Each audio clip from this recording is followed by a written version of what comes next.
Hola, Dios te bendiga. Te doy la bienvenida una vez más a este programa La Biblia Leída y Explicada. Hoy vamos a continuar estudiando el Evangelio según San Marcos capítulo 9 y vamos a leer el pasaje que se encuentra en los versículos del 2 al 13 y se titula La Transfiguración. Pero antes, como siempre, vamos a orar. Padre, te damos gracias, Señor, por esta nueva oportunidad que tú nos das de leer tu palabra. Te rogamos, Señor, que tú me uses para tu gloria, que pongas tus palabras en mi boca y que pongas revelación en mi espíritu para hablar a mis hermanos, Señor. Y todo lo que no venga de ti, Señor, ayúdame a discernirlo, Dios mío, para que mis palabras sean guiadas solamente por tu Santo Espíritu. Te lo pido en el nombre poderoso de Jesús. Amén y amén. Gloria a Dios. Así que vamos a leer, mis hermanos amados, Marcos capítulo 9, a partir del versículo 2, dice así.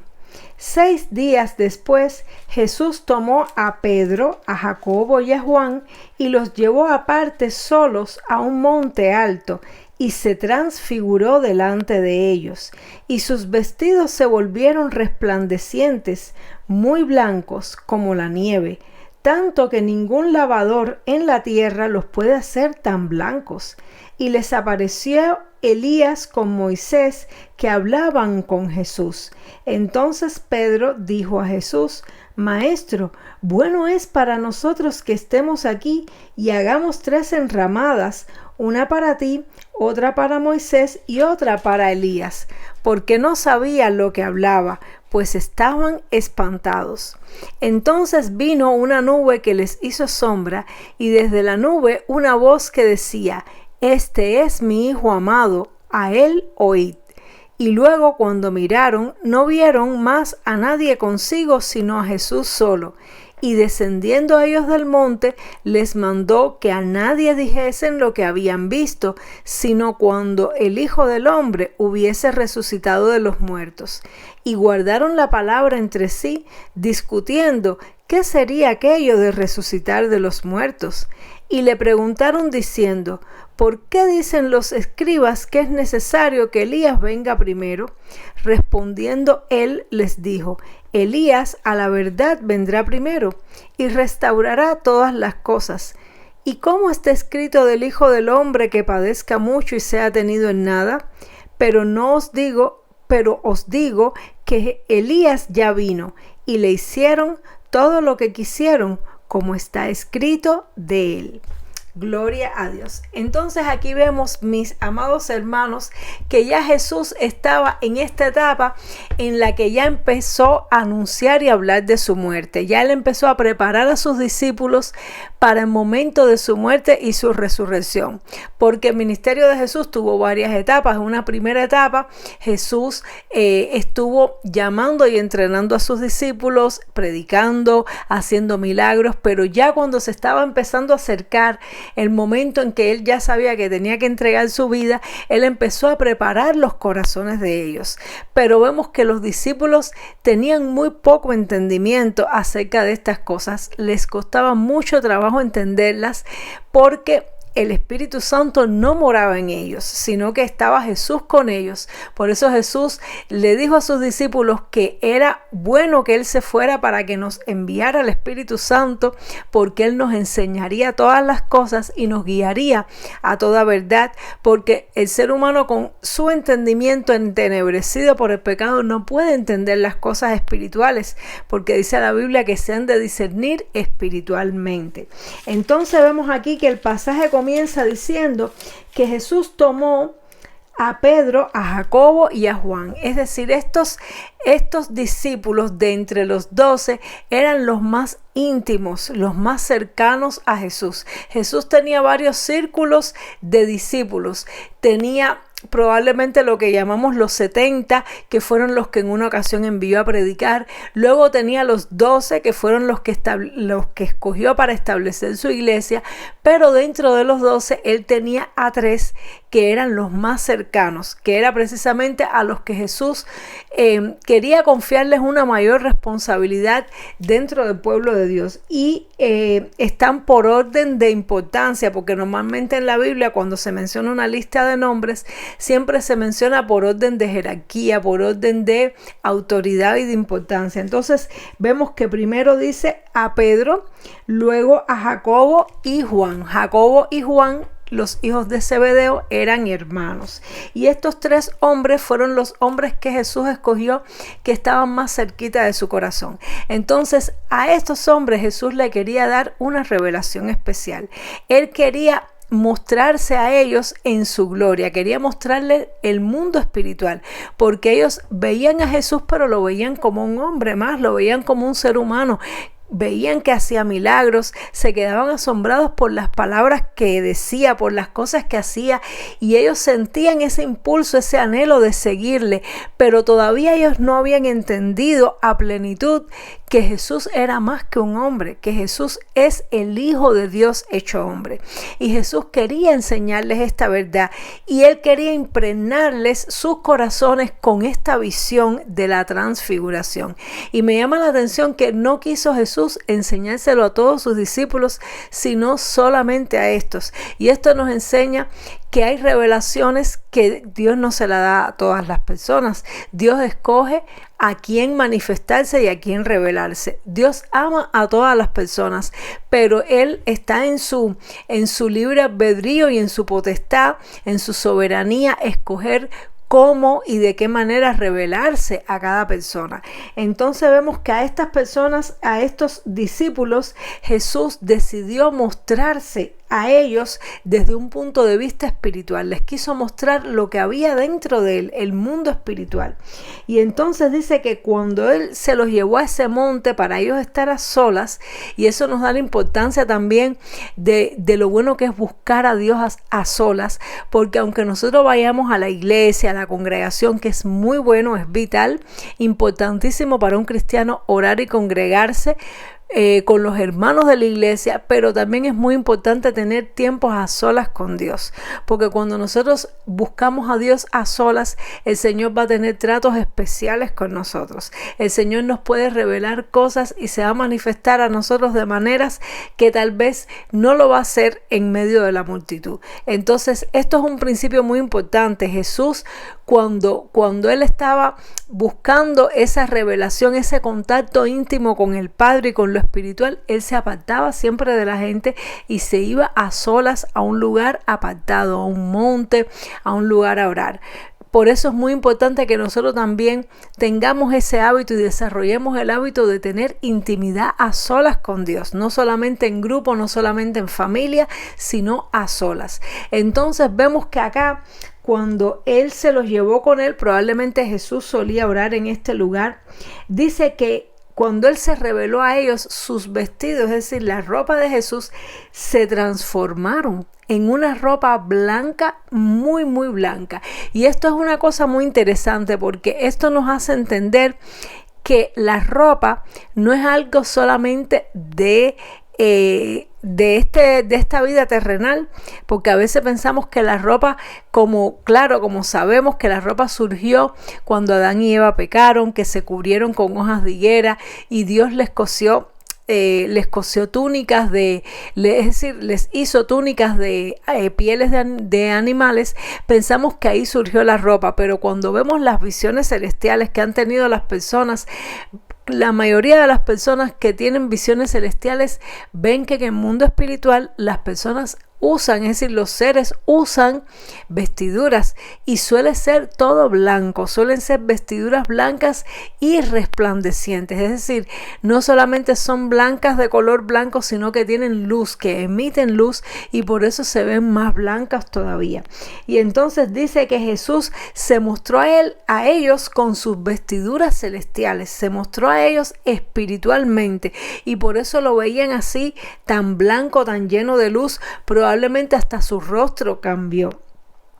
Y esto también nos deja ver cómo después, vamos a ver más adelante, que Jesús, cuando resucitó, algunas personas no lo conocían porque su apariencia espiritual no era la misma que su apariencia en el cuerpo físico.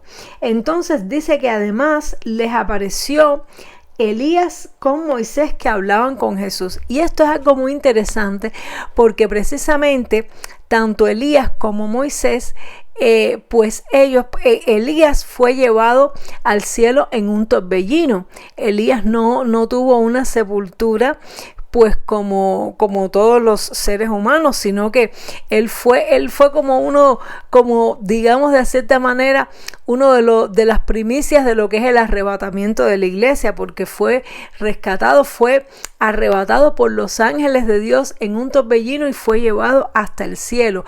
Es decir, que su cuerpo físico se convirtió en cuerpo espiritual sin pasar por la sepultura. Dios lo libró de eso.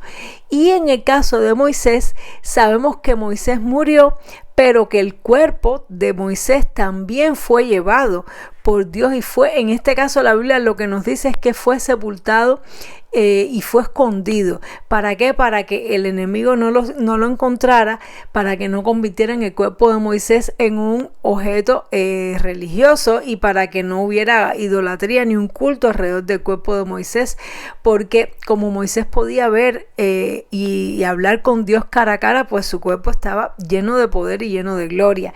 Y entonces es impresionante cómo estos dos hombres de la antigüedad se presentan espiritualmente allí con Jesús. Y esto también nos enseña que las personas que han vivido anteriormente y que ya han partido con el Señor están espiritualmente en un lugar con Dios. Ellos están, es decir, su espíritu está con Dios y tienen los mismos nombres, es decir, Moisés, Elías, ellos los pudieron reconocer. Es decir, cuando se les aparecieron, los discípulos tal vez no entendían mucho lo que estaba pasando, pero ellos pudieron reconocer, o al menos Pedro pudo reconocer, que se trataba de Moisés y se trataba de Elías. Y dice la palabra del Señor que ellos estaban espantados. Estaban espantados, ¿por qué? Porque estaban viendo cosas espirituales, estaban viendo cosas celestiales.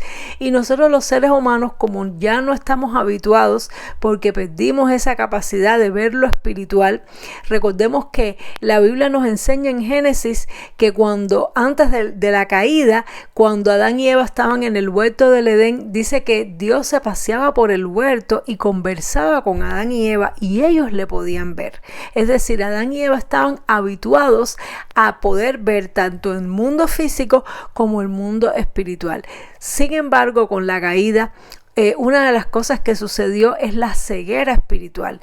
Por lo tanto, nosotros los seres humanos, de manera general, porque hay algunas personas que tienen una sensibilidad espiritual un poco mayor y tienen revelaciones y dones que pueden ver un poco el mundo espiritual, pero de manera general nosotros los seres humanos no vemos el mundo espiritual y nos llama mucho la atención, y por eso es que cuando Dios permite que veamos cosas espirituales nos asombramos mucho y nos da incluso temor. A veces sentimos temor o mucho asombro y nos quedamos como estupefactos, y fue lo que le pasaron. Los discípulos no se imaginaron lo que Jesús les iba a mostrar. Ellos pudieron ver a Jesús transfigurado, pudieron ver su apariencia espiritual lleno de luz, lleno de gloria, pero además pudieron ver a Moisés, pudieron ver a Elías.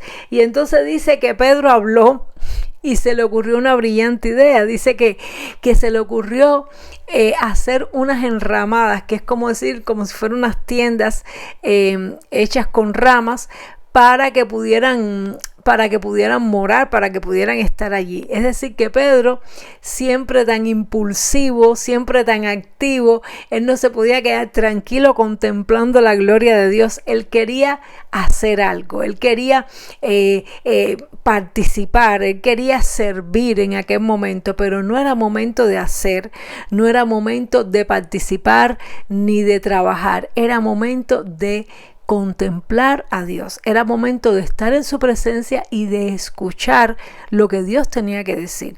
Y esto es algo tremendo, porque cuántas veces nos pasa a nosotros que a veces estamos en los caminos del Señor y queremos hacer muchas cosas. Queremos servir, queremos evangelizar. A mí me pasa muchísimo. Yo soy una persona bastante activa en las cosas de Dios y me gusta constantemente estar haciendo cosas para el Señor. Pero hay momentos donde necesitamos estar tranquilos, como dice, estar quietos y conocer que yo soy Dios. A veces necesitamos simplemente contemplar la presencia del Señor, incluso sin hablar, estar tranquilos ante su gloria, ante su presencia, dejar que Dios se manifieste, se revele a nuestras vidas, nos hable. Y Dios nos habla cuando nosotros estamos tranquilos, cuando estamos a la escucha. Para nosotros poder escuchar la voz de Dios, tenemos que tener completa paz, porque el Señor nos habla en medio de la paz. Él nos habla en el siervo apacible, como un susurro. Cuando Dios te habla fuerte, casi siempre va a ser para llamarte la atención porque estás haciendo algo malo, como cuando un padre que llama al hijo por nombre y apellido y lo llama fuerte, dice: ay, ¿qué habré hecho? Dios no suele hablarnos fuerte. Él nos habla en un susurro, Él nos habla muy suave, y por eso para nosotros poderlo escuchar necesitamos estar tranquilos, necesitamos aquietar las emociones, necesitamos estar en paz, que no, esos torbellinos que a veces hay en nuestra mente y en nuestro corazón, necesitamos aplacarlos y necesitamos estar en una posición contemplativa para poder ver lo que Dios nos quiere mostrar, recibir en nuestro espíritu lo que Dios quiere hacer y escuchar la voz de Dios. Y entonces Pedro no entendía que era momento de estar tranquilo. Él quería actuar, él quería hacer algo. Bueno es que estemos aquí, vamos a aprovechar para hacer. Y entonces dice que se oyó una voz del cielo, que dijo: este es mi Hijo amado, a él oíd. Esa voz, ¿para quién era? Era para los discípulos, para los discípulos y probablemente en especial para Pedro, como diciendo: Pedro, escucha, Pedro, atiende a la gloria de Dios, contempla lo que tienes delante, tienes al Hijo de Dios, disfrútalo, escúchalo, estate tranquilo, no quieras siempre estar haciendo algo. Y esto nos enseña a nosotros, hermanos. No sé si a ti te ha pasado, pero a mí me pasa, y muchas veces el Señor me dice: suave, no quieras hacer tanto, porque incluso a veces las personas me dicen: ¿cómo puedes hacer tantas cosas? Me gusta actuar, me gusta sentirme que estoy aprovechando el tiempo, pero la mejor manera de aprovechar el tiempo es contemplar la presencia de Dios, es estar a sus pies, como estaba María mientras Marta estaba afanada. Marta y María, las hermanas de Lázaro, amigos de Jesús. Nos cuenta la historia que cuando Jesús fue a Betania, estaba Marta buscando qué hacer. Ella quería servir y sin embargo María se sentó a los pies de Jesús a escucharle. ¿Y qué le dijo Jesús a Marta? Marta, estás afanada, estás turbada.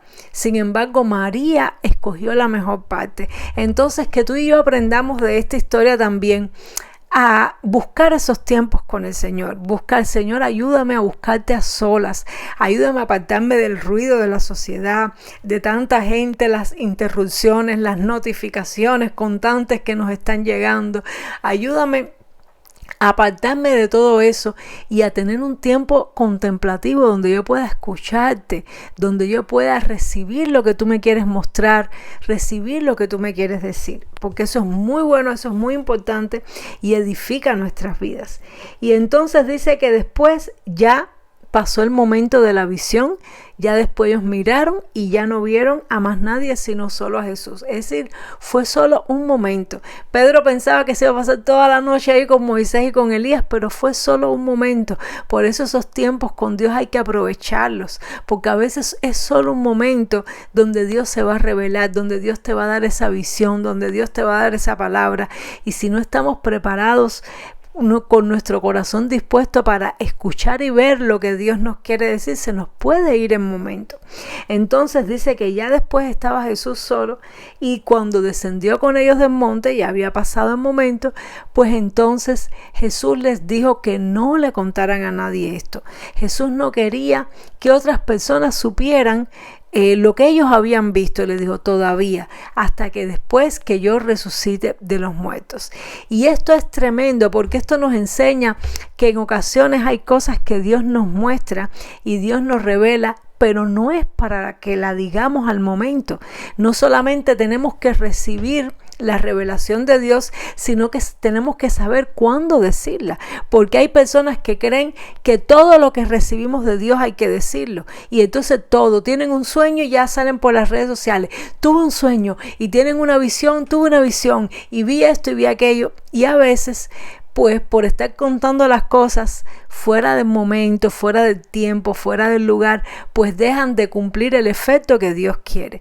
Por lo tanto, debemos pedirle al Señor no solamente que se revele a nuestra vida, no solamente que nos muestre cosas, eso es lindo, y Dios, cuando tú y yo estamos cerca de Dios, el Señor se va a revelar a nosotros, se va a revelar con visiones, con sueños, pero también Él nos va a probar, a ver qué hacemos con eso, a ver si lo que queremos es que las personas vean que yo tengo revelación, que las personas vean que a mí Dios me habla, y entonces todo lo que veo, todo lo que recibo rápido lo quiero contar, porque quiero que la gente vea que Dios me habla. Si somos movidos por eso, nos va a pasar que Dios no va a confiar en nosotros para contarnos un secreto, para revelarnos algo, porque el Señor no confió en los otros discípulos, solamente confió en estos tres y les dijo: todavía no lo digan hasta que llegue el momento. Entonces, ¿seremos tú y yo capaces de recibir una revelación de Dios y también esperar el momento? ¿Seremos capaces de preguntarle al Señor: Señor, ¿este sueño lo cuento ahora o no lo cuento? ¿A quién se lo cuento? ¿Cuándo lo cuento? A veces hay que aprender a disfrutar de lo que Dios nos da y no querer estar contándolo todo ni publicándolo todo. Hay cosas que Dios nos muestra para nuestro consumo, para nuestro conocimiento, para que nosotros nos deleitemos en Él. No todo es para decirlo.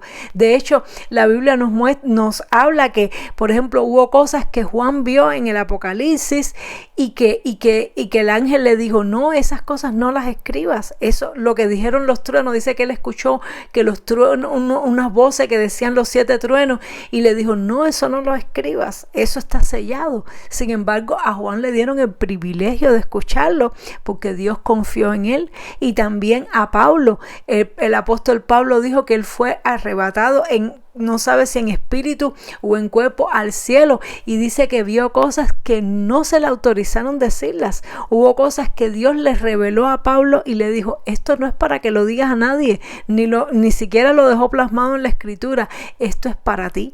Y aquí vemos cómo Dios nos ama, cómo Dios quiere tener intimidad con nosotros y revelarnos cosas especiales. No todo es para decirlo, mis hermanos, no todo es para publicarlo. Es como en una pareja tiene sus momentos íntimos que solamente es privado entre ellos dos. No todo se puede mostrar por las redes. Hay cosas que son íntimas, y en la relación con Dios hay cosas que son íntimas. Hay revelaciones que son privadas, que es para que tú y yo adoremos y nos deleitemos en Dios.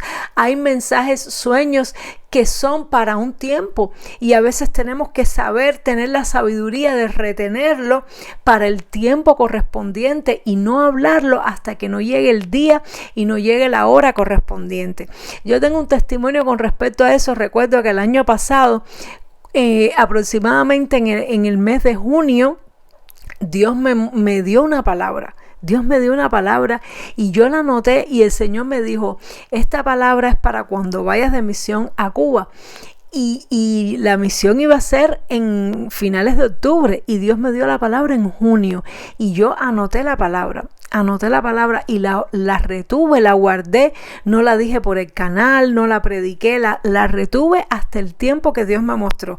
Y cuando llegué a Cuba, hermanos, justo llegué en un momento que había pasado una circunstancia excepcional, y la palabra vino justo en el momento correcto y adecuado. Y ahí dije: qué importante es decir la palabra en el tiempo, porque si yo hubiese dicho esa palabra en otro tiempo y lo hubiese dicho por las redes, y las personas que estaban allí en ese momento viviendo esa circunstancia lo hubieran escuchado antes, no iba a tener el mismo efecto. Pero tuve que tener meses guardada la palabra para poderla decir en el momento correcto, y es algo que todavía estoy aprendiendo. No digo que que siempre lo logre, pero he aprendido eso, he aprendido que no todo lo que Dios me da es para decirlo.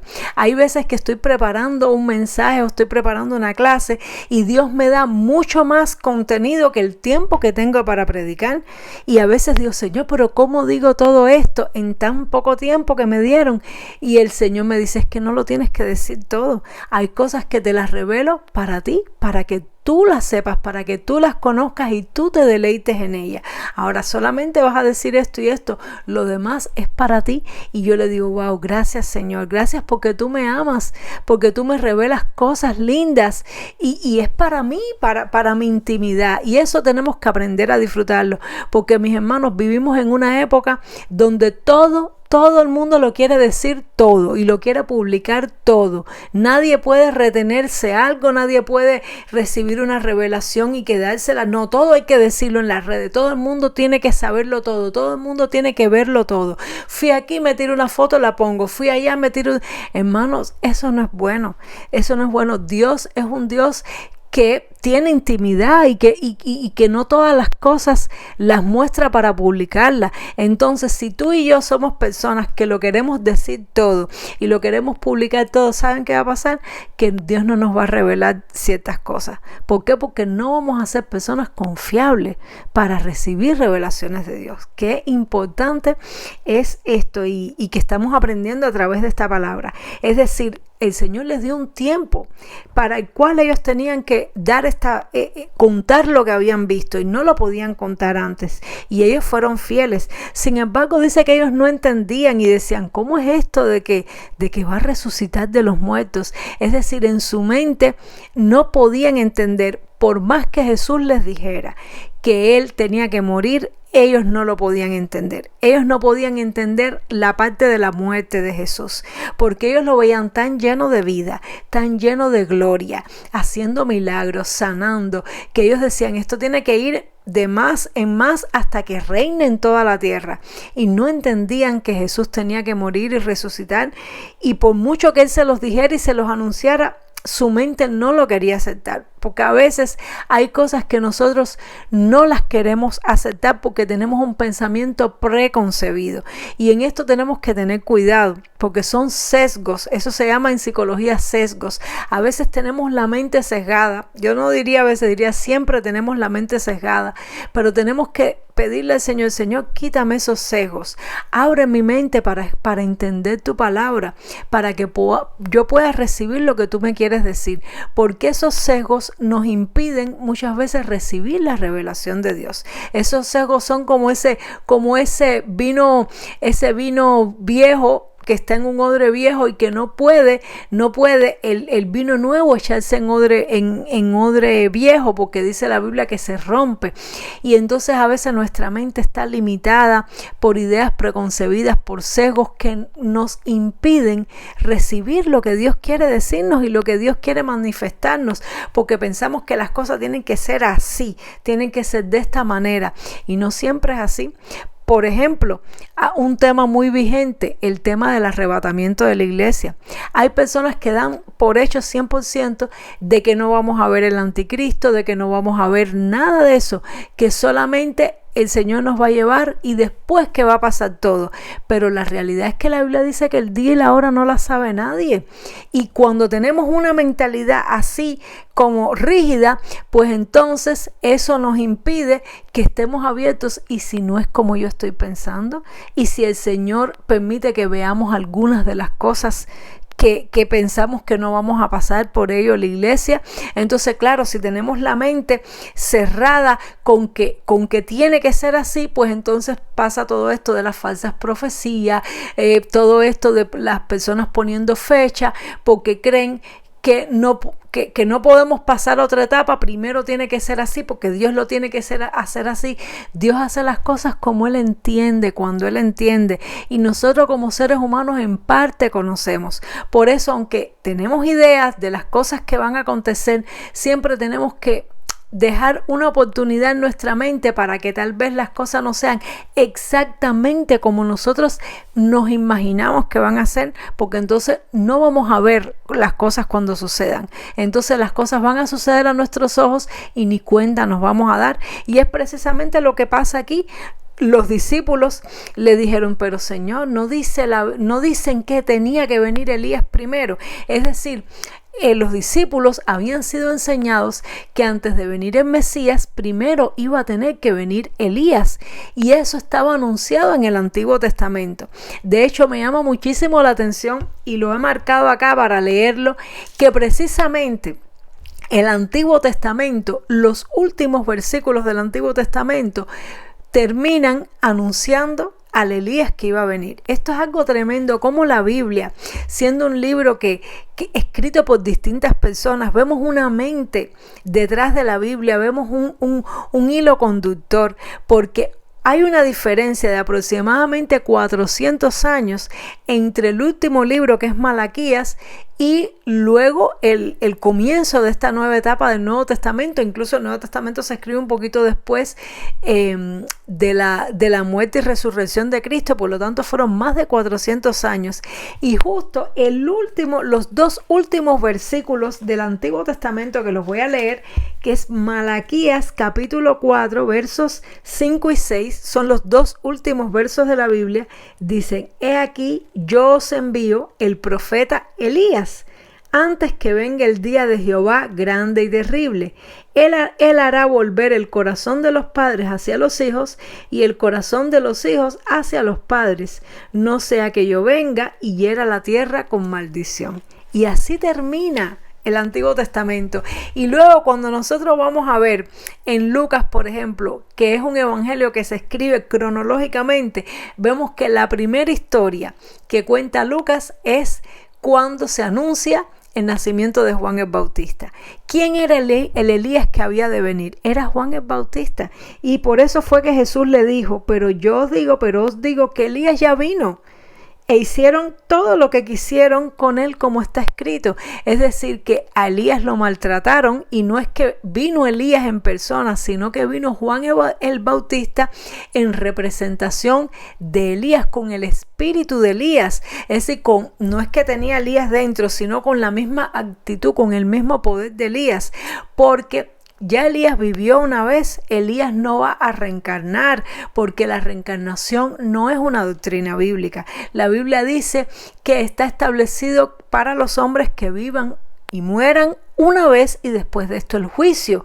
La Biblia no habla de reencarnación, es decir, no es una doctrina bíblica. Y aunque decía la profecía que Elías iba a regresar, las personas pensaban que Elías iba a venir físicamente, y por eso cuando vieron a Juan el Bautista no se dieron cuenta de que ese era el Elías que estaba profetizado. Sin embargo, Juan el Bautista se vestía parecido a Elías, vestía con ropas de piel de camello como Elías, estaba en el desierto y él profetizaba. Y entonces Jesús dijo que él era el Elías que había de venir, pero nadie se dio cuenta. ¿Por qué? Porque tenía una mente cerrada. Ellos creían que tenía que ser de una manera. Elías va a venir del cielo, como mismo subió, bajó, algo así pensarían ellos. Y desde luego, claro, como no sucedió como ellos pensaban, no pudieron interpretar que Juan el Bautista era el Elías que había de venir. Sin embargo, Jesús se lo revela a sus discípulos. Y me imagino que esta pregunta sea porque cuando Pedro vio a Elías en espíritu, él diría: bueno, pero entonces, ¿viene Elías o no viene Elías? Y entonces también Jesús les hizo esta pregunta: ¿y cómo está escrito del Hijo del Hombre que padezca mucho y sea tenido en nada? Es decir, Jesús les estaba diciendo: está escrito que el Mesías va a sufrir. Ahí está en Isaías capítulo 53, está también en el Salmo 22, están descritos los sufrimientos del Mesías, pero Los judíos obviaban esta parte y todavía la obvian, no la leen. ¿Por qué? Porque tienen un sesgo y dicen, no, él va a venir y va a venir a reinar, va a venir a reinar. Y no querían entender que va a sufrir también. Por eso nosotros tenemos que pedirle, Señor, quítame toda rigidez de la mente, quítame todo sesgo para que yo pueda ver y pueda entender las cosas que tú estás haciendo. Porque, mis hermanos, nosotros estamos esperando cumplimientos proféticos y estamos esperando señales y cosas que van a ocurrir, pero puede ser que las cosas no ocurran exactamente como tú y yo nos las imaginamos, y por eso se nos pueden estar pasando por alto ciertos detalles. Así que pidámosles al Señor esa claridad, pidámosle la capacidad de poder disfrutar de su presencia, de poder recibir revelaciones, y también seamos personas confiables para Dios, personas que no están locos por recibir una revelación para contarla, para tener views, para tener like, sino que nos deleitemos en Él. Y cuando nos deleitemos en Él, pues Él también se deleitará en nosotros y se revelará a nosotros. Espero que esta palabra, esta reflexión, este estudio haya sido importante, haya sido edificante para tu vida, te haga cambiar tu estilo de vida, te haga buscar al Señor desde otra perspectiva y te haya edificado grandemente. Y nos vemos, Dios mediante, en el siguiente programa para continuar estudiando este capítulo 9 del Evangelio según San Marcos. Dios te bendiga mucho. Chao.